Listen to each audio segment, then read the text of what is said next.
Hello students, இந்த வீடியோல 8th standard geography unit 8 map reading இந்த லெசன்ல நம்ம போன வீடியோல நம்ம component of map பார்த்தோம் இல்லையா?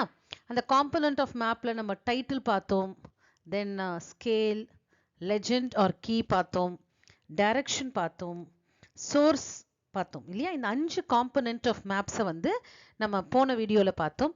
So இந்த வீடியோல the rest of the two, that is map projection and locational information and conventional signs and symbols இத ரெண்டுத்தையும் நம்ம இந்த வீடியோல நம்ம டீடைலா பார்க்க போறோம்.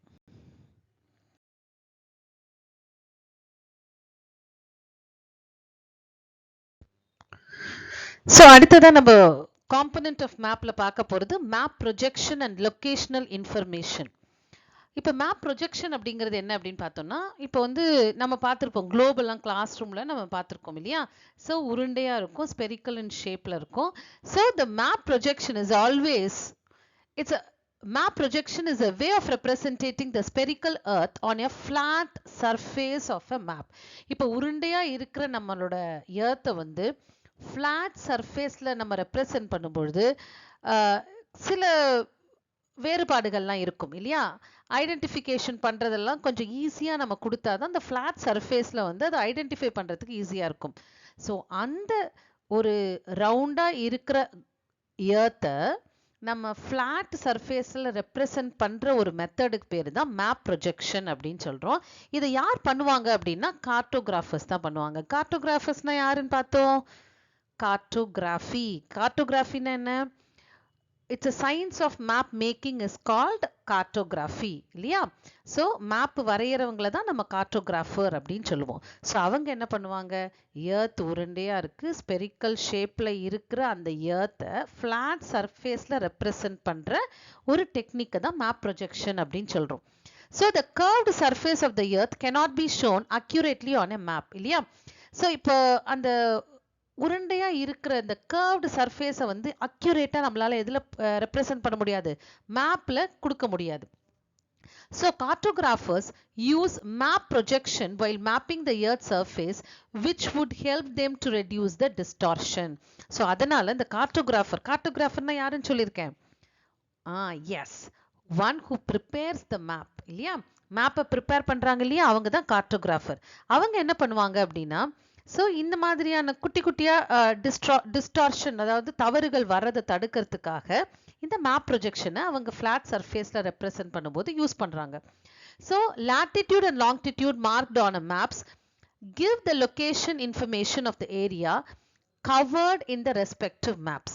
ஸோ எப்படி வந்து இந்த மாதிரியான மேப்பில் வந்து என்ன பண்ணியிருப்பாங்க அப்படின்னா, latitudinal longitudinal மார்க்ஸ் வந்து மேப்பில் இருக்கும். இப்போ நம்ம மார்க்கெட்டில் ஒரு மேப் வாங்குறோம் அப்படின்னா நீங்களே பார்த்துருப்பீங்க, மேலே டிகிரி இருக்கும், சைட்லேயும் டிகிரிஸ்லாம் இருக்கும். பார்த்துருக்கீங்களா? ஒரு வேர்ல்டு மேப், மார்க்கெட் மேப் யாராவது கையில் வச்சுருந்தீங்கன்னா அப்படி எடுத்து பாருங்க. ஸோ மேலே டிகிரி இருக்கும், ஸோ அதே மாதிரி சைட்லேயும் டிகிரிஸ் இருக்கும். 0லேருந்து ஆரம்பித்து மேலே 10, 20, 30, 40 இருக்கும். அதே மாதிரி கீழேயும் 10, 20, 30, 40 இருக்கும். ஸோ அதே மாதிரி அந்த கிரீன்விச் மீன் டைமில் 0 இருக்கும். மற்றபடி ரெண்டு சைடுமே என்ன இருக்கும், நமக்கு 10, 20, 30, 40 இருக்கும். ஸோ இதுதான் latitudeனா என்ன, நம்ம லோயர் கிளாஸ்லேயே பார்த்துருக்கோம். So the imaginary line which runs over the Globe in the north south direction, அதுக்கு தான் என்னன்னு சொல்லுவோம், latitudeன்னு சொல்லுவோம், சாரி longitudeன்னு சொல்லுவோம். And latitudes are the imaginary line which runs over the globe in the east west direction. So அதை இன்னும் நம்ம ஈஸியாக சொல்லணும் அப்படின்னா, படுத்த மாதிரி இருந்ததுன்னா அது latitude, நிற்கிற மாதிரி இருந்ததுன்னா அது longitude. அப்படி ஞாபகம் வச்சுக்கோ, இன்னும் ஈஸியாக ஞாபகம் வச்சுக்கலாம். ஸோ படுக்கிற மாதிரி இருந்ததுன்னா என்னது, latitudes. நிற்கிற மாதிரி இருந்தது அப்படின்னா அது longitudes, ரைட்டா? ஸோ இந்த latitudes and longitudes மார்க் பண்ணி தான் மேப்பை வந்து ஈஸியாக லொக்கேட் பண்ணுறதுக்கு கார்ட்டோகிராஃபர்ஸ் ட்ரா பண்ணுற ஒரு டெக்னிக். ஸோ இப்போ நம்ம அட்லஸை பார்த்தோம் அப்படின்னா, இப்போ ஒரு அட்லஸ்க்கு பின்னாடி, அட்லஸ் எல்லாரும் பார்த்துருப்பீங்க இல்லையா, எப்படி ஒரு பிளேஸை லொக்கேட் பண்ணுவீங்க? அட்லஸை கடைசி பக்கம் எடுத்து பார்த்தீங்கன்னா இண்டெக்ஸ் இருக்கும், அதில் ஒரு சிட்டிஸ் நேம் ஆல்ஃபபெட்டிக்கல் ஆர்டரில் கொடுத்துருப்பாங்க. அந்த ஆல்ஃபபெட்டிக்கல் ஆர்டரில் இருக்கிற அந்த சிட்டிஸ் நேம் எல்லாத்தையும் பார்த்தோம் அப்படின்னா, இப்போ ஃபார் எக்ஸாம்பிள் நீ வந்து டோக்கியோ எங்கே இருக்குது தெரியணும் அப்படின்னா வேர்ல்டு மேப்பில் அதில் நிறைய சிட்டிஸ் அண்ட் டவுன்ஸ் நேம் கொடுத்துருப்பாங்க. It's very difficult to find out Tokyo. So Tokyo ஜப்பானில் இருக்குன்னு உனக்கு தெரியாது. ஸோ டோக்கியோ அப்படின்ற ஒரு ஊர் எங்கே இருக்குது அப்படின்னு கண்டுபிடிக்கணும்னா அட்லஸில் எப்படி கண்டுபிடிப்ப? ஸோ டி அப்படின்ற ஒரு ஆல்ஃபபெட்டிக்கல் ஆர்டரில் இருக்கிற அந்த அந்த இடத்துக்கு போயிட்டு டோக்கியோ எங்கே இருக்குன்னு பார்த்து அது நேராக என்ன கொடுத்துருப்பாங்க அப்படின்னா பேஜ் நம்பர் ஃபர்ஸ்ட் கொடுத்துருப்பாங்க. அடுத்தது லாட்டிடியூடினல் லாங்கிடியூடினல் எக்ஸ்டென்ட் கொடுத்துருப்பாங்க. ஸோ அட்லஸில் அந்த பேஜ் நம்பருக்கு போய் அந்த லாட்டிடியூட் அண்ட் லாங்கிடியூடில் கரெக்டாக பார்த்தோம் அப்படின்னா அந்த டோக்கியோன்ற ஒரு சிட்டியை நம்மளால ஐடென்டிஃபை பண்ண முடியும். ஸோ இப்படி தான் நம்ம அட்லஸை பார்க்கணும். ஸோ இந்த மாதிரி ஒவ்வொரு சிட்டிஸ்க்கும் என்ன கொடுத்துருப்பாங்க? லாட்டிடியூட் லாங்கிடியூடினல் எக்ஸ்டென்ட் கொடுத்துருப்பாங்க. ஸோ ஒரு வேர்ல்டு மேப்பில் நம்ம வந்து லாட்டிடியூட் அண்ட் லாங்கிடியூடை பேஸ் பண்ணி தான் நம்ம வந்து ஒரு இடத்தையே என்ன பண்ணலாம்? ஐடென்டிஃபை பண்ணலாம் அட்லஸ் ஹெல்ப் மூலமாக. ஸோ இதுக்கு பேர் தான் என்னது? So map projection and locational information. Locational information எப்படி கொடுப்பாங்க அட்லஸில்? பிகாஸ் நம்ம ஃப்ளாட் சர்ஃபேஸில் வந்து ரெப்ரசன்ட் பண்ணுறோம். அப்போது லாட்டிடியூட் அண்ட் லாங்கிடியூடினல் எக்ஸ்டென்ட்டை வச்சு தான் ஒரு இடத்தோட, அதாவது எந்த பேஜில் அந்த சிட்டியோ டவுனோ இருக்கு இல்லை கண்ட்ரியோ இருக்கு அப்படிங்கிறத ஈஸியாக கண்டுபிடிக்கலாம் அட்லஸில். ஸோ கண்டிப்பாக அட்லஸ் பார்க்க தெரிஞ்சிருக்கணும் எல்லா மாணவர்களுக்கும். ஸோ இந்த மாதிரி பார்த்தீங்கன்னா உங்களுக்கு ஈஸியாக புரியும். ஸோ நம்ம காம்பனன்ட் ஆஃப் மேப்பில் கடைசியாக பார்க்க போகிறது கன்வென்ஷனல் சைன்ஸ் அண்ட் சிம்பிள்ஸ். இந்த கன்வென்ஷனல் சைன்ஸ் அப்படின்னா என்ன? நம்ம இதை வந்து நிறைய இடத்துல பார்த்துருப்போம். ஆனால் இதுதான் கன்வென்ஷனல் சைன்ஸ் அண்ட் சிம்பிள்ஸ்ன்றது நமக்கு தெரியாது, அவ்வளோதான். ஆனால் இது நிறைய நம்ம ரோட்ல போகும்போது பார்த்துருப்போம். So the conventional science R the symbols used in map to represent different features. The symbols are explained in the key of the map. These symbols give a lot of information in a limited space. இப்போ இங்க பக்கத்துல இருக்கிற சிம்பிள்ஸ்லாம் பாருங்க, இதெல்லாம் நம்ம நிறைய இடத்துல பார்த்துருப்போம். இந்த டெலிஃபோன் மாதிரி ஒரு சிம்பிள் இருக்கா, which represent the public telephone இங்க இருக்குன்னு அர்த்தம். இந்த மாதிரி பி போட்டு ரவுண்ட் போட்டோம் அப்படின்னா பார்க்கிங் ஏரியான்னு அர்த்தம். இந்த பிஏ கிராஸ்ல அடிச்சிருந்தாங்க அப்படின்னா நோ பார்க்கிங் அப்படின்னு அர்த்தம். ஸோ அதே மாதிரி இங்க இருக்கிற ரெண்டு வால் இருக்கு பாருங்க, இப்படி இருந்தா என்ன? It's a battle field. So அந்த மாதிரி ஒவ்வொரு சிம்பிள்ஸும் ஒவ்வொரு விஷயத்தை ரெப்ரசன்ட் பண்ணுது. ஸோ இந்த மாதிரி நம்ம ஃபார் எக்ஸாம்பிள் பானிபட் அப்படின்ற மேப்ல குறிக்கிறோம் அப்படின்னா இந்த மாதிரி ஒரு சிம்பிளை போட்டுட்டு பானிபட் எழுதுவாங்க. அப்போ இந்த சிம்பிள் ரெப்ரசன்ட்ஸ் வாட் அப்படின்றத நம்ம என்ன பண்ணுவோம்? கீழே எழுதுவோம், இட்ஸ் அ பேட்டில் ஃபீல்ட் அப்படின்ட்டு. ஸோ அந்த மாதிரி ஒவ்வொரு இது பார்த்தீங்க அப்படின்னா பஸ் ஸ்டேஷன், இது பிரிட்ஜ், இது கேம்ப் சைட். ஸோ அந்த மாதிரி ஒவ்வொன்றுத்துக்கும் என்ன இருக்கு? இது பாருங்க ஹெலிபேட். ஸோ இந்த மாதிரி ஒவ்வொரு இன்ஃபர்மேஷன், இது வந்து ஐ போட்டு ப்ளூ கலர் பேக்ரவுண்ட்ல ஒயிட் கலர் ஐ இருந்தது அப்படின்னா இட்ஸ் இன்ஃபர்மேஷன் சென்டர் அப்படின்னு அர்த்தம். ஸோ இதெல்லாம் தான் கன்வென்ஷனல் சைன்ஸ் அண்ட் சிம்பிள்ஸ். இதை நம்ம நிறைய இடத்துல பார்த்துருப்போம் இல்லையா? So with the use of these symbols, maps can be drawn easily and the concept of map can be understood well. இல்லையா? இது மாதிரி சிம்பிள் கொடுத்து ஒரு பிளேஸை மட்டும் ஒரு டாட் வச்சு அந்த பிளேஸ் மட்டும் எழுதியிருந்தா அப்படின்னா அது என்ன பிளேஸ் அப்படிங்கிறத நமக்கு தெரியாது இல்லையா? ஸோ அது ஒரு பேட்டில் ஃபீல்டா, இல்லை ஒரு அயன் ஓர் சென்டரா, இல்லை அது ஒரு ஜூட் க்ரோயிங் ரீஜனா, இல்லை காட்டன் க்ரோயிங் ரீஜனா, நமக்கு எதுவுமே தெரியாது இல்லையா? ஸோ அதுக்குன்னு என்ன இருக்கு? ஒரு சிம்பிள்ஸ் இருக்கு. அந்த சிம்பிளை அந்த இடத்துல போட்டு காமிச்சோம் அப்படின்னா we can understand better இல்லையா? ஸோ இந்த மாதிரி சிம்பிள் கொடுக்கறது எதுக்காக அப்படின்னா for better understanding. So there is an international agreement regarding the use of certain symbols. So சில சிம்பிள்ஸ் யூஸ் பண்ணும்போது some international agreementலாம் இருக்கு. அதாவது எல்லா நாடுகளும் அதே சிம்பிள்ஸை மட்டும்தான் யூஸ் பண்ற மாதிரி இருக்கும். அந்த மாதிரி சிம்பிள்ஸ் எல்லாம் they fall under the category called conventional symbols. So அதாவது மரபு வழியாக எல்லா நாடுகளும் அதே சிம்பிளை யூஸ் பண்ணுவாங்க. ஸோ எல்லா நாடுகளும் ஒரே சிம்பிள்ஸ் மட்டும் சில விஷயங்களுக்கு யூஸ் பண்ணுவாங்க. ஸோ அந்த சிம்பிள்ஸ் எல்லாம் they fall under the category called conventional symbols. another category இருக்கு, அது வந்து contextual symbols. அதாவது cartographer can decide. இப்போ வந்து கார்டோகிராஃபர் கேன் டிசைட் த ரீஜன்ஸ். இப்போ டீ க்ரோயிங் ரீஜனை வந்து எப்படி மார்க் பண்ணலாம் அப்படின்றத அந்த மேப்பை போடுறவங்க டிசைட் பண்ணலாம். ஆனால் இப்போ ஃபார் எக்ஸாம்பிள் இப்போ வந்து ரோட்வேஸாக இருக்கட்டும், ரயில்வேஸாக இருக்கட்டும், ஒரு சிம்பிள் இருக்கு. அது வந்து இட்ஸ் இன்டர்நேஷ்னலி அக்ரீட் சிம்பிள்ஸ்லாம் இருக்கு. ஸோ அந்த சிம்பிள்ஸை நம்ம யூஸ் பண்றோம். அதெல்லாம் கன்வென்ஷனல் சிம்பிள்ஸ், அதாவது மரபு வழியாக நம்ம அதே மாதிரி யூஸ் பண்ற சிம்பிள்ஸ். ஆனா அடுத்து இன்னொரு டைப் ஆஃப் சிம்பிள்ஸ் இருக்கு. அது வந்து கான்டெக்சுவல் சிம்பிள்ஸ். அது வந்து எப்படி அப்படின்னா கார்ட்டோகிராஃபர்ஸ் கேன் டிசைட், அதாவது மேப் வரைகிறாங்க இல்லையா, அவங்க டிசைட் பண்ணிக்கலாம் என்ன மாதிரி சிம்பிள்ஸை யூஸ் பண்ணலாம் அப்படின்ட்டு. ஸோ இந்த மாதிரி ஒரு 2 வகையான சிம்பிள்ஸ் இருக்கு. ஸோ அடுத்ததான் நம்ம பார்க்க போறது டைப்ஸ் ஆஃப் மேப்ஸ். எவ்வளோ டைப்ஸ் ஆஃப் மேப்ஸ் இருக்கு அப்படிங்கிறத நம்ம டீட்டெயிலாக பார்க்க போறோம். ஸோ இது வரைக்கும் நம்ம காம்பனன்ட் ஆஃப் மேப் ஃபுல்லா பார்த்தோம். ஸோ 7 காம்பனன்ட் மேப்ஸ் டீட்டெயிலாக பார்த்தோம் இல்லையா. ஸோ என்னெல்லாம் பார்த்தோம்? Shall we recollect? ஃபர்ஸ்ட் என்ன பார்த்தோம்? டைட்டில், தென் ஸ்கேல், அடுத்தது is correct legend or key, அப்புறம் direction, then source, then map projection and locational information, then 7th one conventional signs and symbols பார்த்தோம் இல்லையா. ஸோ அடுத்ததான் நம்ம பார்க்க போகிறது மேப்பில் எவ்வளோ டைப்ஸ் இருக்கு. இது வந்து உங்களுக்கு ஒரு 2 மார்க் கொஸ்டின்ல கேட்கலாம். So the maps can be divided into 3 types. இந்த 3 டைப்ஸ் ஆஃப் மேப்ஸையும் நம்ம டீட்டெயிலாக பார்க்க போகிறோம். ஒன்று வந்து relief or physical map, cadastral maps and thematic maps. So first என்ன? Relief or physical map, cadastral maps and thematic maps. இந்த 3ஐயும் நம்ம இப்போ டீட்டெயிலாக பார்க்க போகிறோம். So the types of mapsல 3 types of map பார்த்தோம் இல்லையா. இதுல first நம்ம பார்க்க போறது relief or physical map. The map that shows the physical features of an area is usually called physical map or a relief map. So ஒரு மேப்ல அதாவது அந்த ஏரியாவோட physical features அப்படின்றது என்ன? மவுண்டெயின்ஸ், பிளெயின்ஸ், பிளாட்டூஸ், ரிவர்ஸ் இதெல்லாம் மார்க் பண்ணியிருந்தது அப்படின்னா அந்த மேப்பை நம்ம physical features or relief features map அப்படின்னு சொல்றோம். So their primary purpose is to show the landforms, like என்ன மாதிரியான landforms காமிப்பாங்க அப்படின்னு பார்த்தோம்னா desert, rivers, mountains, plains, plateaus இதெல்லாம் அதுல மார்க் பண்ணியிருக்கோம். So these maps presents the overall pictures of the local terrain. So ஒரு இடத்துல ஒரு ஓவரால் பிக்சரை நமக்கு காமிக்கும். ஸோ இந்த மவுண்டெயின்ஸோட டீடைல்ஸ் தெரியாது. இப்போ பக்கத்தில் இருக்கிற மேப் பாருங்க, you can understand better. So இது வந்து இந்தியாவோட ரிலீஃப் ஃபீச்சர்ஸ் மேப். இதை பார்த்த உடனே நம்ம என்ன ஐடென்டிஃபை பண்ணிக்கலாம்?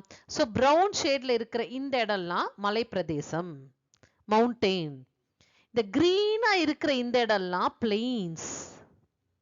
இந்த இடம் தார் டெசர்ட். இந்த நடுவில் இருக்கிற ரீஜன்ஸ் எல்லாம் பிளாட்டியூ ரீஜன்ஸ். அப்புறம் ப்ளூ கலர்ல லைன் மெலிசா போகுது பார்த்தீங்களா, இதெல்லாம் என்ன? ரிவர்ஸ். ஸோ இதுல வந்து இதுதான் இந்தியாவோட ரிலீஃப் ஃபீச்சர்ஸ். அப்படி இந்த மேப்பை பார்த்த உடனே நம்மளால என்ன பண்ண முடியும்? அண்டர்ஸ்டாண்ட் பண்ணிக்க முடியும் இல்லையா. ஸோ இந்த ரிலீஃப் ஃபீச்சர்ஸ்க்கு எப்படி எதனால அண்டர்ஸ்டாண்ட் பண்ணிக்க முடியுது நம்மளால? ஸோ இந்த கலர் கோட். ஸோ இப்படி இருந்தது அப்படின்னா இது மவுண்டெயின், ப்ரௌன் கலர்ல கொடுத்துருந்தாங்க அப்படின்னா அது மவுண்டெயின். ஏன்னா ஒவ்வொரு ரிலீஃப் ஃபீச்சர்ஸ்க்கும் கலர் கோடு இருக்கு இல்லையா. ஸோ அந்த கலர் கோடு கொடுக்கும்போது நம்ம ஆட்டோமேட்டிக்கா நம்மளால என்ன புரிஞ்சுக்க முடியுது? இது வந்து எதை குறிக்குது அப்படிங்கிறத புரிஞ்சுக்க முடியுது. அதே மாதிரி இந்தியாவை சுத்தி 3 சைடும் என்ன இருக்கு? ப்ளூ கலர்ல ஷேட் பண்ணிருக்காங்க, which means it's a water body. So India, that's why India is known as peninsula இல்லையா. all the 3 side covered by water body and 1 side by land area. அதனால தான் இந்தியாவை பெனின்சுலார், தீபகற்பம் அப்படின்னு சொல்றோம் இல்லையா. ஸோ இந்த லைட் ப்ளூ ஷேட் எது சொல்லுது அப்படின்னா, ப்ளூ கலர் ஷேட் ஜென்ரலாவே it represents the water. So இந்த மேப்ல நம்ம பார்த்த உடனே இது ரிலீஃப் ஃபீச்சர்ஸ் மேப் அப்படின்றத நம்மளால தெளிவா புரிஞ்சுக்க முடியுது.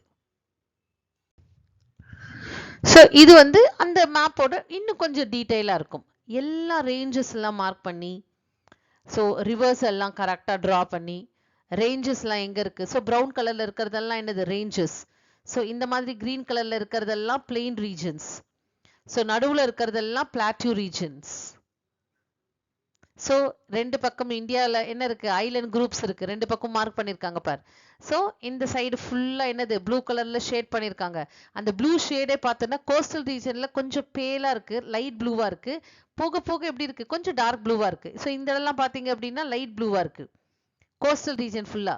So light blue indicates that the depth of the sea is very லெஸ்ன்னு அர்த்தம். அதாவது ஆழம் கம்மியா இருக்கிற இடம் அர்த்தம். ஆழம் அதிகமாக அதிகமாக அந்த கலர் வந்து என்ன ஆயிடும்? டார்க் ஆயிட்டே போகும். ஸோ இதெல்லாம் நம்ம மேப்பை பார்த்தே நம்மளால என்ன பண்ண முடியும், தெரிஞ்சுக்க முடியும். ஸோ அட்லஸ் எடுத்து பிரிச்சு பாரு, அந்த ப்ளூ ஷேடே விதவிதமா இருக்கும். ஸோ லைட் ப்ளூலேருந்து டார்க் ப்ளூ வரைக்கும் இருக்கும். ஸோ அது எதை குறிக்குது, லைட் கலர்ல இருக்கு அப்படின்னா ஆழம் கம்மியா இருக்குன்னு அர்த்தம். ஸோ டார்க் ஆக ஆக அந்த கடல்ல வந்து ஆழம் அதிகமா இருக்குன்னு அர்த்தம் அந்த இடம். ஸோ இப்போ நான் சொன்னது தான் என்னென்ன கலர், பிகாஸ் ஒரு மேப்பை பார்த்தே நம்ம அது எது எந்தெந்த இடம் அப்படின்றத நம்மளால ஐடென்டிஃபை பண்ண முடியுது ஈஸியா அப்படின்னா எதனால அப்படின்னா because of the colour code. So the different levels of altitudes and depth are shown by these maps. So different ஆல்டிடியூட்னா என்ன, ஹைட். இப்போ நம்ம ஹைட் போக போக போக கலர் வேரி ஆயிட்டே இருக்கும். அதே மாதிரி டெப்த், ஆழம், கடலோட ஆழத்துக்கு ஏற்ற மாதிரி நான் சொன்னேன் இல்லையா, அந்த ப்ளூ கலரோட கலரும் ஷேடும் மாறிக்கிட்டே இருக்கும். So generally the sea is coloured blue. So ஜென்ரலாக நம்ம வாட்டர் பாடி எல்லாத்தையுமே என்ன பண்ணுவோம், ப்ளூ கலர்ல தான் மார்க் பண்ணுவோம். So the shallow waters are shown by light blue colour. So shallow வாட்டர்னா என்ன, ஆழம் அதிகமாக இல்லாத பகுதியை நம்ம என்ன பண்ணுவோம், லைட் ப்ளூ கலர்ல ஷேட் பண்ணுவோம். ஸோ இந்த மாதிரி லைட் ப்ளூ இந்த கலர்ல இருக்கும். For showing the altitude, the following order is observed from low to high. So கீழே அதாவது ஆல்டிடியூட்னா ஹைட். இப்போ நம்ம மேப்ல ஹைட்டை ரெப்ரசன்ட் பண்ணும்போது எந்த ஆர்டரை நம்ம ஃபாலோ பண்ணுவோம் அப்படின்னா லைட் கிரீன், அது வந்து ரொம்ப கம்மியான ஹைட்ல இருக்குன்னு அர்த்தம். அடுத்தது பார்த்தோம் அப்படின்னா லைட் ப்ரௌன், ஸோ கொஞ்சம் ஏறுது, ஆல்டிடியூட் உயரம் ஏறுதுன்னு அர்த்தம். ஸோ அடுத்தது டார்க் ப்ரௌன், அடுத்தது crimson colour, then red.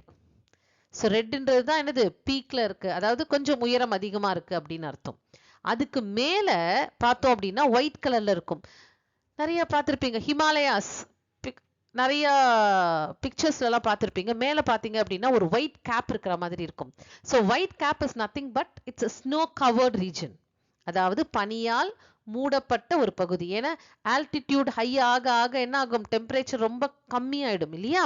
So அதனால அந்த அந்த ஏரியா ஃபுல்லா என்ன இருக்கும், பனியால மூடி இருக்கும். ஐஸ் கவர்ட் ரீஜனை ஒயிட் கலர்ல ரெப்ரசன்ட் பண்ணியிருப்பாங்க. ஸோ இந்த மாதிரி தான் மேப்லயும் நம்ம கலர் கொடுத்துருப்போம். ஸோ இது பார்த்தோம் அப்படின்னா that is ranges, colour ranges. First light green இருக்கும், அப்புறம் லைட் ப்ரௌன் இருக்கும், அப்புறம் டார்க் ப்ரௌன் இருக்கும், அப்புறம் crimson colour, red colour, red கலருக்கு மேல என்ன இருக்கும், ஒயிட் கேப் இருக்கும். ஸோ இதுதான் அதோட ஆர்டர். ஸோ ஹை ஆல்டிடியூட்ல வந்து ஐஸ் கவர்ட் ரீஜனை வந்து ஒயிட் கலர்ல ரெப்ரசன்ட் பண்ணுவாங்க. ஸோ இது எல்லாமே நம்மளோட மேப்ல நம்ம பார்க்க முடியும்.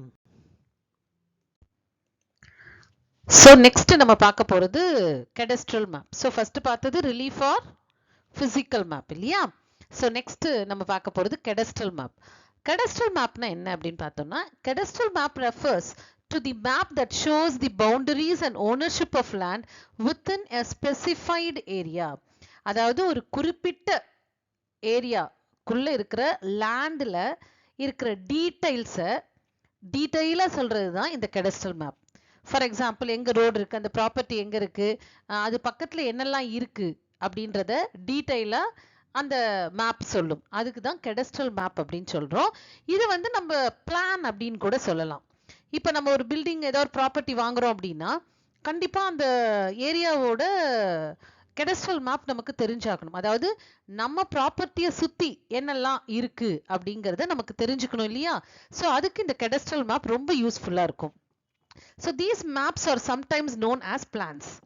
ஸோ இதுக்கு இன்னொரு பேரும் இருக்கு, என்னது, plans. So cadastral maps are otherwise known as plans. As they are on large scale, they show full details of the boundaries and buildings. So இது வந்து ஒரு large scale map. நம்ம ஏற்கனவே நம்ம large scale and small scale map பத்தி டீடைலா பார்த்திருக்கோம் இல்லையா.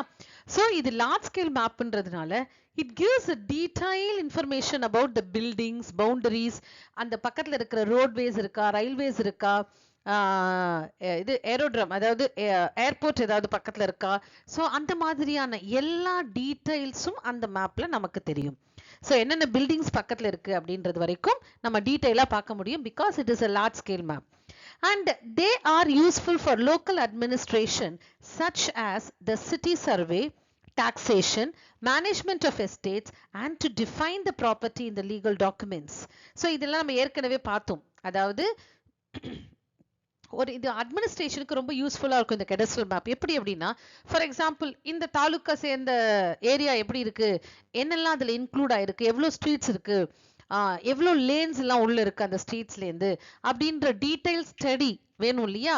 So survey பண்றதுக்கு, டாக்ஸேஷனுக்கு, அதே மாதிரி பெரிய பெரிய எஸ்டேட்ஸை மேனேஜ் பண்றதுக்கு, அப்புறம் நம்மளோட ப்ராப்பர்ட்டி, நான் ஏற்கனவே சொன்னேன், நம்ம ஒரு ப்ராப்பர்ட்டி வாங்குறோம் அப்படின்னா அந்த லீகல் டாக்குமெண்ட்ல இந்த கெடஸ்ட்ரல் மேப் இருக்கும். And usually these maps are maintained by the government and they are a matter of public record. So இது எல்லாமே வந்து கவர்மெண்டால மெயின்டைன் பண்ணக்கூடிய மேப்ஸ். அண்ட் இது எல்லாமே வந்து இட்ஸ் அ பப்ளிக் ரெக்கார்ட். யார் வேணா எப்ப வேணா அந்த ரெக்கார்டை வாங்கி நம்ம என்ன பண்ணலாம், பார்த்துக்கலாம். அண்ட் அந்த ரெக்கார்டை நம்மளோட ப்ராப்பர்ட்டி எந்த இடத்துல இருக்கு அப்படிங்கிறத நம்ம இன்க்ளூட் தெரிஞ்சுக்கலாம் அதுலேருந்து அந்த கெடஸ்ட்ரல் மேப்பை பார்த்து. So it's very important. So இந்த கெடஸ்ட்ரல் மேப் எப்படி இருக்கு அப்படிங்கிறத நம்ம இப்போ பார்ப்போம்.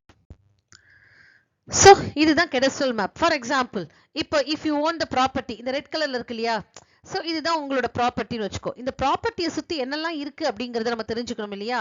ஸோ இது வந்து ஒரு ரோட்வே. இந்த ப்ளூ கலர்ல போறது மேபி த ரிவர், வாட்டர் பாடியா இருக்கலாம். ஸோ இந்த ப்ளூ கலர்ல கொடுத்துருக்கிறதுலாம் வாட்டர் பாடி. இந்த கிரீன் கலர்ல ஷேட் கொடுத்துருக்கிறதுலாம் என்னது, இட்ஸ் அ ஃபீல்டு இல்லையா, விளைநிலங்களாக இருக்கலாம். ஸோ அதே மாதிரி இதெல்லாம் வந்து ஒரு ஒரு பில்டிங்ஸ் மாதிரி இருக்கு இல்லையா, இதெல்லாம் வீடா இருக்கலாம். ஸோ எதெல்லாம் காலி கிரவுண்டா இருக்கு அப்படிங்கிறத பார்த்துக்கலாம். ஸோ இந்த மாதிரி நம்ம டீடைல் ஸ்டடி, இதெல்லாம் ரோட்வே, இதெல்லாம் ரோடு. ஸோ இப்படி போறதெல்லாம் என்னது, இட்ஸ் அ ரோடு. ப்ளூ கலர்ல போற லைன் வந்து it's a river system, water body. So இங்க போறது என்னது, வாட்டர் பாடி. ஸோ இந்த மாதிரி நம்மளால என்ன பண்ண முடியும், இந்த லார்ஜ் ஸ்கேல் கெடஸ்ட்ரல் மேப்ல இருந்து detail study about your property or for your town or your lane, இதை டீடைலா நம்மளால தெரிஞ்சுக்க முடியும். So this is the best example for cadastral map. So இதுவும் கெடஸ்ட்ரல் மேப் தான். ஸோ இதுலயும் பாருங்க டீடைலா இருக்கா, பிளாட்டா போட்டிருக்கா. ஸோ கிரீன் கலர் ஷேட்ல இருக்கிறதுலாம் ஃபீல்டு. ஸோ இது நம்மளோட ப்ராப்பர்ட்டியில என்னெல்லாம் இருக்கு, எந்த இடம்லாம் இருக்கு அப்படின்றத cadastral map detail study. It's a large scale map. It gives a detailed study about the things. ஒவ்வொரு விஷயத்தையும் டீடைலா நமக்கு கொடுக்கும். ஸோ இந்த மேப்பும் கெடஸ்ட்ரல் மேப். ஸோ இது வந்து ஒரு do you know பாக்ஸ்ல கொடுத்திருக்காங்க. The term cadastral is derived from the French word. So you may get this and fill in the blanks. So cadastral அப்படின்ற ஒரு வார்த்தை எந்த மொழியிலிருந்து எடுக்கப்பட்டது அப்படின்னு பார்த்தோம்னா பிரெஞ்சு மொழியிலிருந்து. The cadastry அப்படின்னா என்ன அர்த்தம் அப்படின்னா ரெஜிஸ்டர் ஆஃப் டெரிட்டோரியல் ப்ராப்பர்ட்டி, அதாவது நமக்கு கிட்ட இருக்கிற அந்த சொத்துக்களோட பதிவேடு அப்படின்னு சொல்லலாம். ஸோ பிராந்திய சொத்துக்களின் பதிவேடு அப்படின்னு சொல்லலாம். இதை நம்ம சொத்து என்ன ப்ராப்பர்ட்டி எங்கே வச்சிருக்கோம்னா அதோட சுற்றி இருக்கிற ஏரியாலாம் என்னெல்லாம் இருக்கு அப்படிங்கிறது தெரிஞ்சுக்கிறது தான் இந்த கெடஸ்ட்ரல் மேப். இது ஒரு பாக்ஸ் இன்ஃபர்மேஷன்ல கொடுத்துருக்காங்க. சரி, இம்பார்ட்டன்ஸ் ஆஃப் கெடஸ்ட்ரல் மேப். இது வந்து ஒரு 2 மார்க் கொஸ்டின்ல கேட்கலாம். ஸோ இந்த கெடஸ்ட்ரல் மேப்போட இம்பார்ட்டன்ஸ் என்ன, யூஸ் என்ன அப்படின்னு பார்த்தோம்னா, cadastral survey documents the boundaries of land ownership by the production of documents, diagrams, sketches, plans, charts and maps. சரி, இப்போ இந்த கெடஸ்ட்ரல் சர்வே டாக்குமெண்ட்ஸ்ல என்னெல்லாம் இருக்கும் அப்படின்னு பார்த்தோம்னா, இந்த லேண்டோட பவுண்டரி என்ன, அதோட ஓனர்ஷிப் யாரு, அந்த டயக்ராம், அதாவது அந்த லேண்ட் பத்தின diagram and plan, charts, map, அதை சுத்தி என்னெல்லாம் இருக்கு அப்படின்றத டீடைல், அதாவது நான் ஏற்கனவே சொல்ல cadastral maps are large scale maps. So இது வந்து ஒரு டீடைல்டு ரிப்போர்ட்டை கொடுக்கும். சரி, இந்த டீடைல் ரிப்போர்ட் எதுக்காக நம்ம தயார் பண்றோம் அப்படின்னு பார்த்தோம்னா, they are originally used to ensure the reliable facts for land valuation and taxation. இப்போ ஃபார் எக்ஸாம்பிள் நம்ம ஒரு லேண்ட் வச்சிருக்கோம் ஒரு இடத்துல அப்படின்னா, அந்த லேண்டுக்கான வேல்யூ கவர்மெண்ட் நிர்ணயம் செய்யும் இல்லையா, எதை வச்சு நிர்ணயம் செய்யும் அப்படின்னா இந்த மாதிரி கெடஸ்ட்ரல் மேப்ஸை வச்சுதான். எதுக்காக அப்படின்னா சுத்தி என்னெல்லாம் இருக்கு.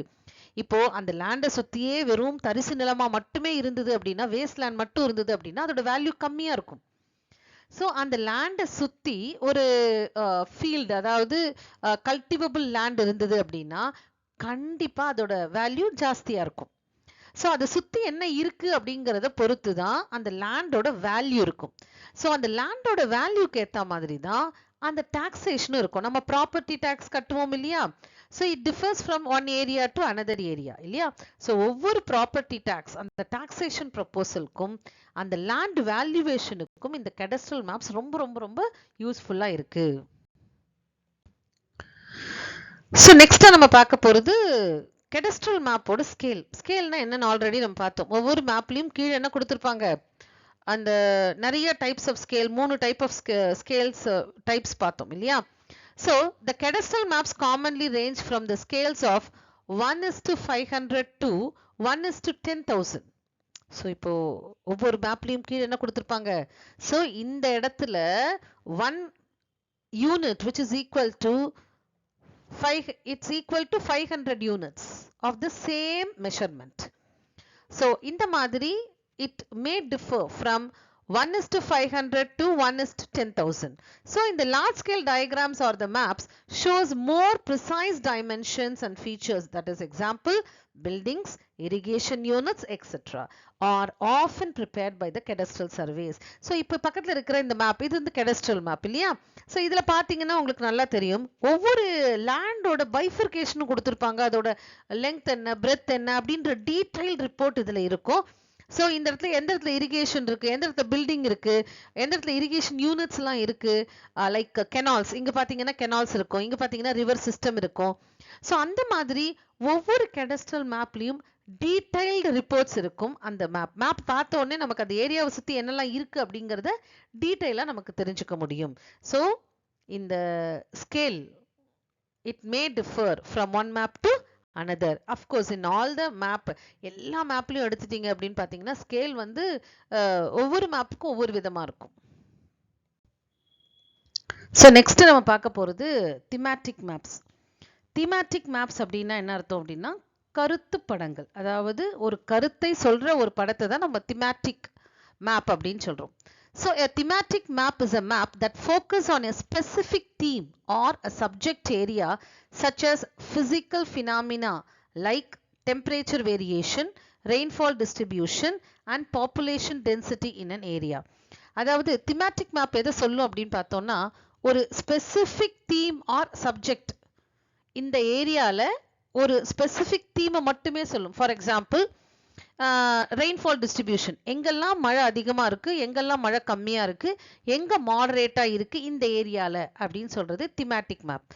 ஆர் டெம்பரேச்சர், எங்க மாடரேட்டா இருக்கு, எங்க லோவா இருக்கு, எங்க ஹையா இருக்கு இந்த ஏரியால, இல்ல ஒரு பர்டிகுலர் கண்ட்ரில, இல்ல வேர்ல்டுல, இல்ல ஒரு பர்டிகுலர் ரீஜன்ல, பர்டிகுலர் ஸ்டேட்ல, இதெல்லாம் பத்தி டீடைலா சொல்றது திமேட்டிக் மேப்.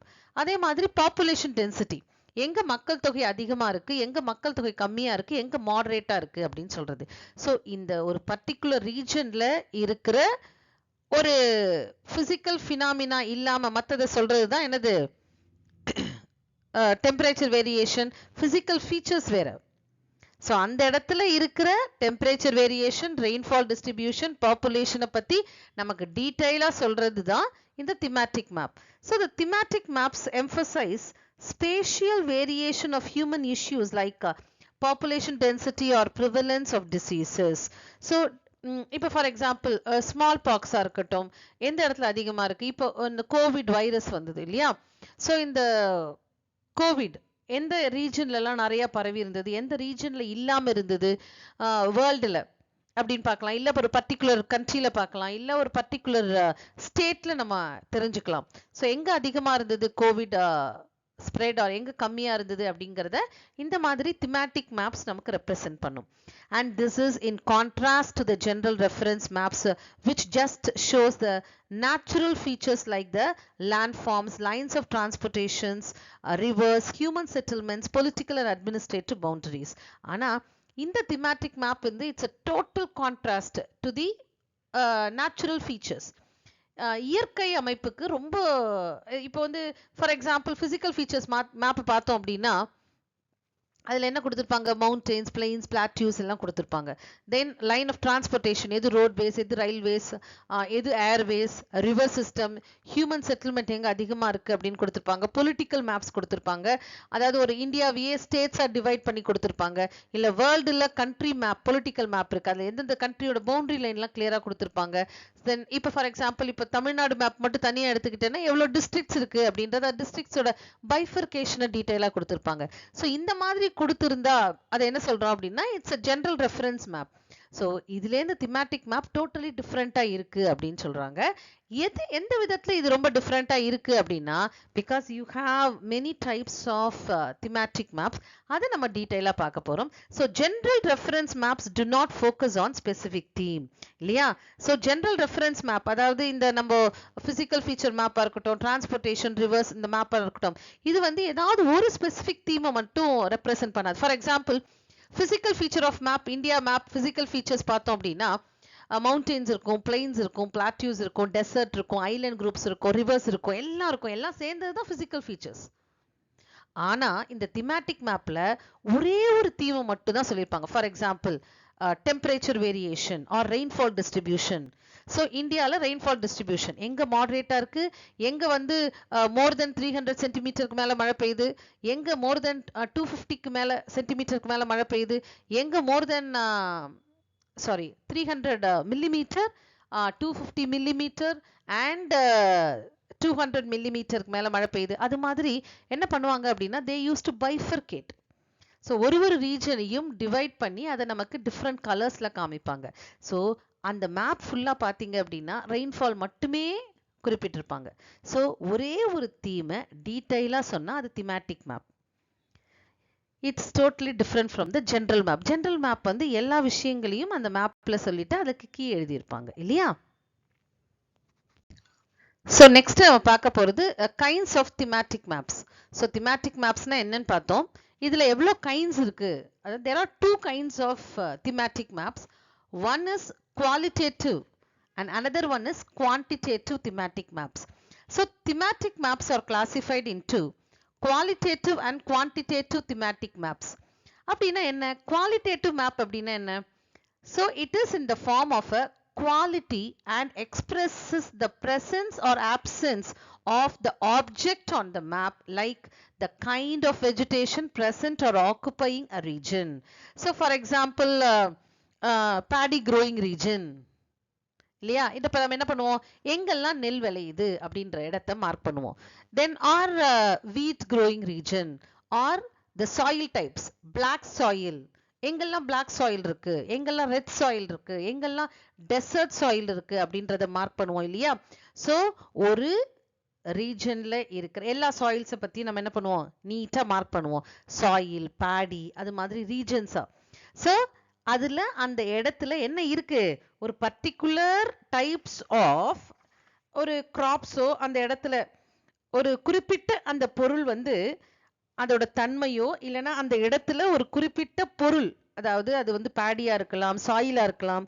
ஸோ அது இருக்கா இல்லையா அப்படின்றத காமிக்கிறதுக்கு தான் இந்த மேப், இந்த qualitative map. So for example ஒரு தாவர இனம்னு வச்சுக்கோ, எது வேணா எடுத்துக்கலாம். Say for example we can take any type of, நான் இப்போ சொன்ன மாதிரி பேடி ஒரு கிராப் எடுத்துக்கலாம், இல்லை ஒரு டீ காஃபி க்ரோயிங் ரீஜன் எடுத்துக்கலாம். ஸோ இது எந்த இடத்துல பரவி இருக்கு அப்படின்றத டீட்டெயிலாக நமக்கு கொடுக்குற ஒரு மேப்பு தான் இந்த qualitative map. So 2 types of thematic maps இருக்கு. அதில் ஒன்று குவாலிட்டேட்டிவ், இன்னொன்று குவான்டிடேட்டிவ். ஸோ குவாலிட்டேட்டிவ் மேப் அப்படிங்கிறது அந்த குவாலிட்டி எக்ஸ்பிரஸ் பண்ணுற ஒரு மேப்பாக இருக்கும். ஃபார் எக்ஸாம்பிள் அந்த இடத்துல அந்த ஒரு பொருள் இருக்கா, அதோட நேச்சர் இருக்கா இல்லையா அப்படின்றத கிளியரா சொல்றது தான் அந்த qualitative map. So it may be a soil, it may be any plants or it may be any forest types இல்லையா. ஃபாரஸ்ட் டைப்ஸ் கூட நம்ம இதில் எடுத்துக்கலாம். Mountain forest, tidal forest, tropical evergreen forest. So இதெல்லாம் எங்கெல்லாம் இருக்கு அப்படிங்கிறத ஸ்பெசிஃபிக்காக நம்ம சொல்றோம் இல்லையா. ஸோ இது எல்லாமே வந்து it is all qualitative thematic maps. So thematic மேப்பை 2 டைப்பாக பிரிக்கிறோம். ஒன்று குவாலிட்டேட்டிவ், இன்னொன்று குவான்டிடேட்டிவ் சொன்னோம் இல்லையா. ஸோ குவாலிட்டேட்டிவ்னா என்னன்னு பார்த்தோம். Quantitative maps expresses the information of numerical values like elevation in meters, temperature in degrees Celsius, etc. So quantity அப்படினாலே என்னது? So it's something related with the numbers இல்லையா.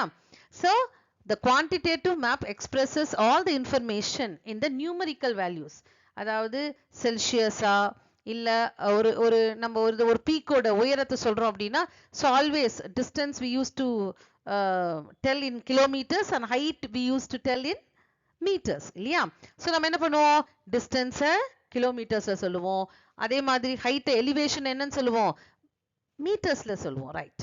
ஸோ அதே மாதிரி எல்லாமே numerical values. Temperature degree Celsius அப்படின்னு சொல்லுவோம் இல்லையா? So temperature in degree Celsius etcetera, Fahrenheit எது வேணா சொல்லலாம். ஸோ இந்த குவான்டிடேட்டிவ் மேப்ஸை நம்ம 3 டைப்ஸ் ஆஃப் பிரிக்கிறோம். So choropleth map, isopleth map and dot density map are the common types of quantitative thematic mapping. So thematic map ரெண்டு வகையா பிரிக்கிறோம், qualitative and quantitative. அந்த quantitative 3 டைப்பா பிரிக்கிறோம்.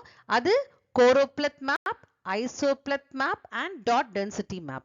So இப்போ இந்த மூணுத்தையும் நம்ம டீடைலா பார்க்க போறோம். So அந்த thematic mapல first நம்ம பார்க்க போறது கோரோப்ளெத் map. இந்த கோரோப்ளெத் map is a thematic map in which areas are shaded or patterned in proportion to the measurement of the statistical variable being displayed on the map, such as population density or per capita income. So ஒரு எக்ஸாம்பிளா ஒரு map பக்கத்துலயே கொடுத்திருக்கு பாருங்க. so இந்த மேப்ல பாத்தீங்க அப்படின்னா உங்களுக்கு ஒரு ஐடியா கிடைக்கும், கோரோப்ளெத் மேப்னா என்ன அப்படின்ட்டு. அதாவது இந்த மேப்ல என்ன பண்ணிருப்பாங்கன்னா எல்லாமே ஸ்டாட்டிஸ்டிக்கல் இன்ஃபர்மேஷன் கொடுத்திருப்பாங்க. இது எதுல கொடுத்திருக்காங்க அப்படின்னா இங்க லெஜெண்ட் ஆர் கீன் கொடுத்திருக்காங்க இல்லையா, இந்த இடத்துல கொடுத்திருக்காங்க. அதாவது லைட்டா shade ஆயிருக்கிறது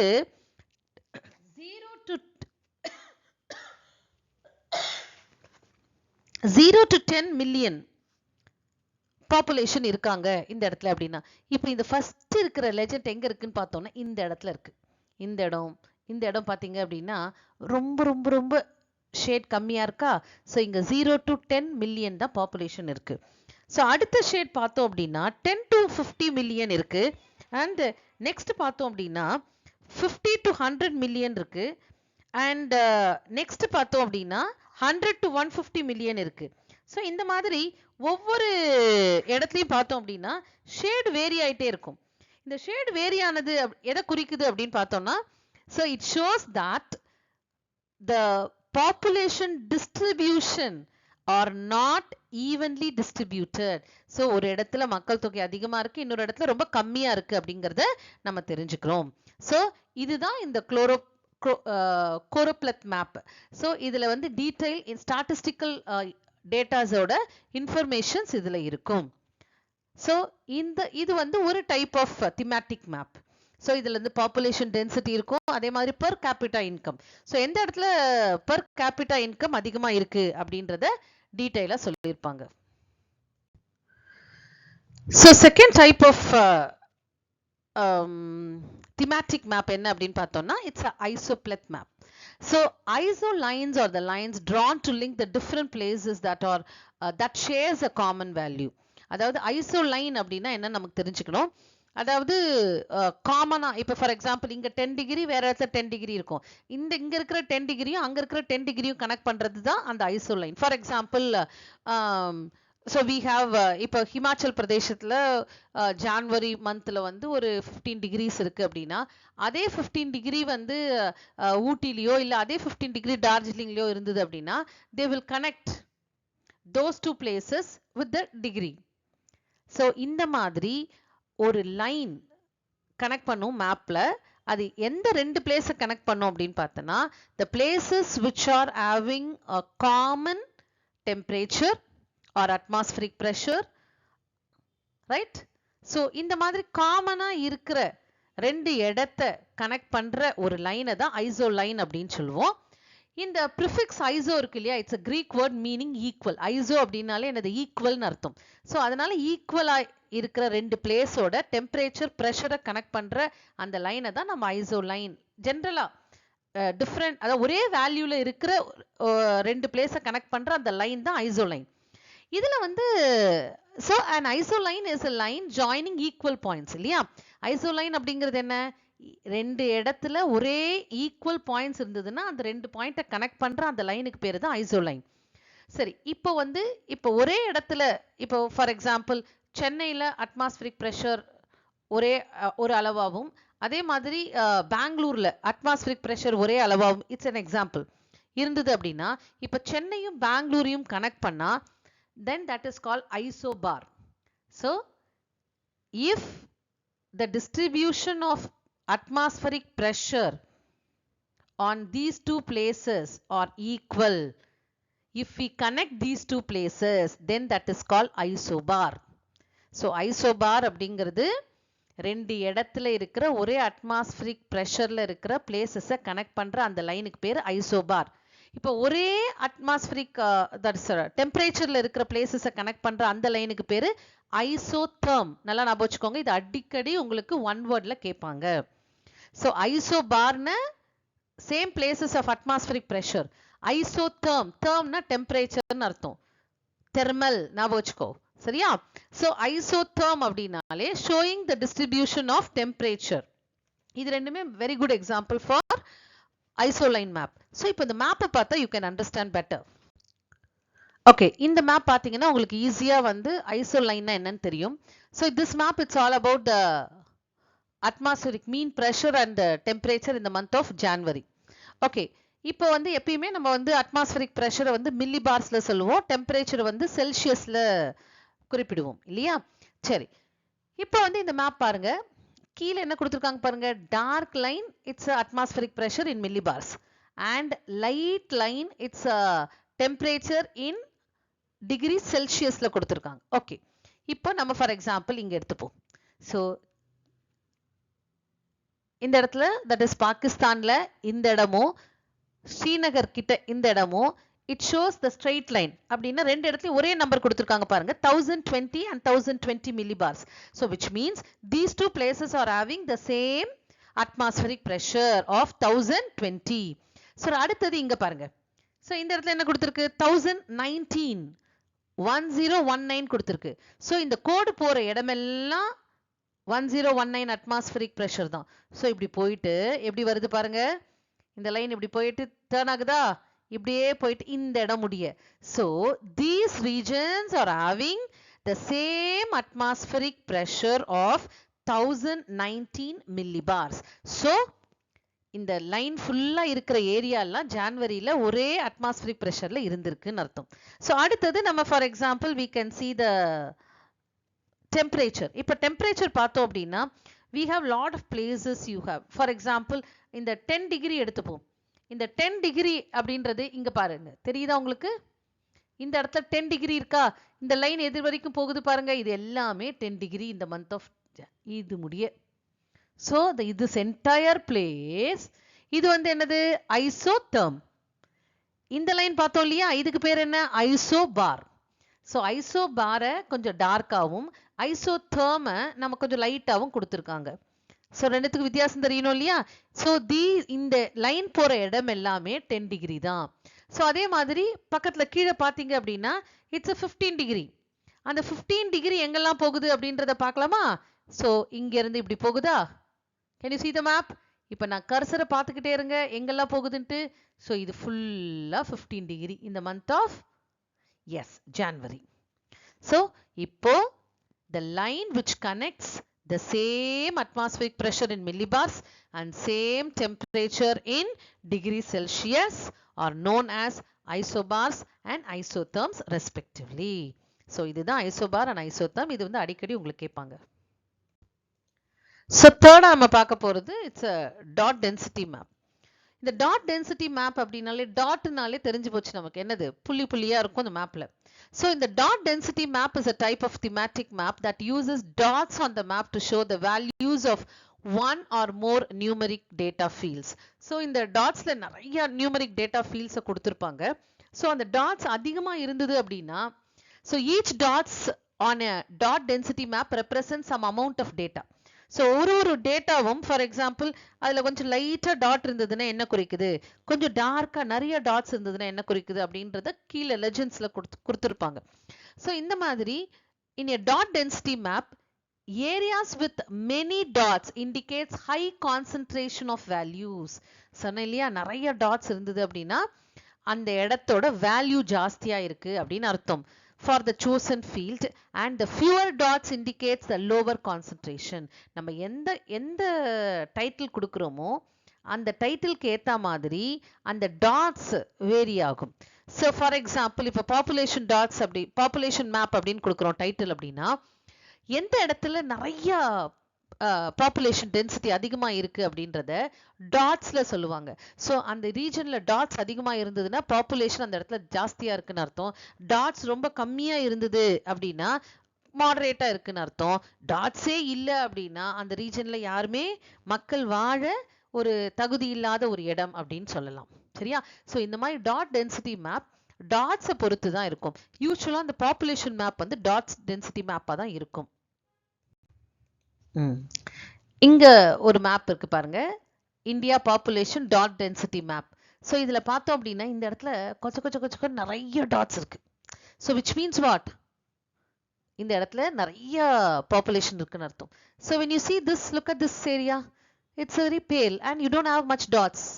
So which means you have very sparse population over there. So இது வந்து மவுண்டனியஸ் ரீஜனாக இருக்கலாம்.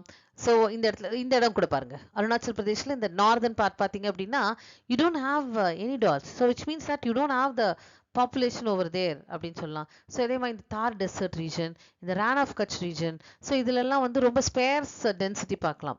ஸோ எங்கே இப்போ சென்னை சுற்றி பாருங்க, நிறைய ஹை டென்சிட்டி ஆஃப் இந்த கோஸ்டல் ரீஜன் ஃபுல்லாக ஹை டென்சிட்டி, இந்த கங்கா பிளெயின்ஸ் ஃபுல்லாக high density of population. So நடுவில் very sparse density of population, that is moderate density of population. So இது எல்லாமே வந்து நம்ம டாட்டை வச்சு we can easily identify எந்த இடத்துல பாப்புலேஷன் ஜாஸ்தியா இருக்கு அப்படின்றத நம்மளால கண்டுபிடிக்க முடியும். So this is dot density map. So finally we have come to the end of the lesson. So the last topic in that lesson, it's a uses of map. நம்ம மேப்னால என்னெல்லாம் uses நமக்கு அப்படின்ட்டு. So to find the location of object and places, இல்லையா? So ஒரு பொருளோ ஒரு இடமோ எங்கே இருக்குது அப்படிங்கிறத நம்ம ஈஸியாக ஐடென்டிஃபை பண்ணுறதுக்கும் லொக்கேட் பண்ணுறதுக்கும் நமக்கு இந்த மேப் ரொம்ப யூஸ்ஃபுல்லாக இருக்குது. To find the transportation roots, இல்லையா? இப்போ நம்ம மொபைல்லே என்ன பண்ணியிருக்கோம், கூகுள் மேப் போட்டு தான் நம்ம தெரியாத இடத்துக்கே நம்ம போகிறோம். ஸோ அதுவும் ஒரு மேப் தான். it's a technology has improved, that's all. So Google map போட்டு என்ன பண்றோம், நம்ம போயிட்டு இருக்கோம். So transportation routes அது ரொம்ப யூஸ்ஃபுல்லா இருக்கு. So maps showing the strategic location are useful for the military.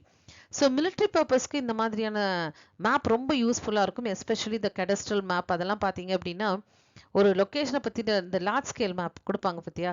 So எந்தெந்த இடத்துல எனிமி கேம்ப் போட்டிருக்காங்க அப்படின்றதெல்லாம் டீட்டெயிலாக நமக்கு தெரியும். ஸோ இது மிலிட்ரிக்கு ரொம்ப யூஸ்ஃபுல்லாக இருக்கும். And serve as a tourist guide, இல்லையா? மேப்பை பார்த்துக்கிட்டு நம்ம எங்கெல்லாம் டூரிஸ்ட் ஸ்பாட் இருக்குது அப்படிங்கிறத ஈஸியாக கண்டுபிடிச்சிடலாம். ஏன்னா கன்வென்ஷனல் சைன்ஸ் அண்ட் சிம்பிள்ஸில் நம்ம பார்த்தோம் இல்லையா, tourist site. Then to find the spatial distribution of different phenomena, அதாவது நம்ம பல்வேறு நிகழ்வுகளின் பரவல்களை காண முடிகிறது அப்படின்னு சொல்றாங்க. அதாவது ஃபார் எக்ஸாம்பிள் அது வந்து சாயில் மேப்பாக இருக்கலாம், இல்லை ஃபாரஸ்ட் ரீஜன்ஸாக இருக்கலாம், இல்லை ஒரு அக்ரிகல்ச்சர் கிராப் டிஸ்ட்ரிபியூஷனாக இருக்கலாம். எது வேணால் நம்ம அந்த மேப்பில் டிஸ்ட்ரிபியூஷனை நம்மளால் ஈஸியாக ப்ரொஜெக்ட் பண்ண முடியும். தென் டிஸ்பிளே த வெதர் கண்டிஷன்ஸ், இல்லையா? நம்ம ஒவ்வொரு நாளும் நியூஸில் எண்ட் ஆஃப் த நியூஸில் நமக்கு சேட்டிலைட் பிக்சர் காமிப்பாங்க, அதுவும் மேப்பு தான். ஸோ த சேட்டிலைட் பிக்சர் நமக்கு என்ன கொடுக்கும், மேப் ஃபார்மேட்டில் தான் வரும், இல்லையா? ஸோ அந்த ஒயிட்டாக இருந்தது அப்படின்னா என்ன சொல்வோம், நம்ம மேகமூட்டமாக இருக்குது அப்படிங்கிறத நம்ம கெஸ் பண்ணி ஓகே எந்தெந்த இடத்துல மழை வரும், எத்தனை மணிக்கு மழை வரும் அப்படிங்கிறத நம்மளால் ப்ரெடிக்ட் பண்ணி நம்ம சொல்ல முடியும், இல்லையா? So it display the weather conditions and highly helpful in learning geography. So geography படிக்கிறதுக்கு map is very important and represent the real world on a small scale, இல்லையா? ஸோ வேர்ல்டை நம்ம ஒரு A4 ஷீட்டுக்குள்ளே நம்மளால் என்ன பண்ண முடியுது, அளக்க முடியுது அப்படின்னா அதில் இருக்கிற கண்ட்ரிஸ் எல்லாம் நம்ம லொக்கேட் பண்ண முடியுது அப்படின்னா ஸோ நம்மளோட கைக்குள்ளே என்னாச்சு, உலகம் வந்துருச்சு, இல்லையா? ஸோ ஒரு குளோபை நம்ம பார்க்குறோம், அதே மாதிரி ஒரு மேப்பை பார்க்குறோம். So the entire world on a sheet அப்படின்னும் போது என்ன பண்ணுறது, it represents a real world on a small scale. So மொத்த உலகத்துலேயும் ஒரு சிறிய வடிவத்தில் நம்மளால் என்ன பண்ண முடியுது, காமிக்க முடியுது. ஸோ இதெல்லாம் தான் uses of maps. So dear students, இந்த லெசன் கம்ப்ளீட் ஆயிடுச்சு. அடுத்த ஒரு லெசனோட உங்களை மீண்டும் சந்திக்கிறேன். தேங்க்யூ.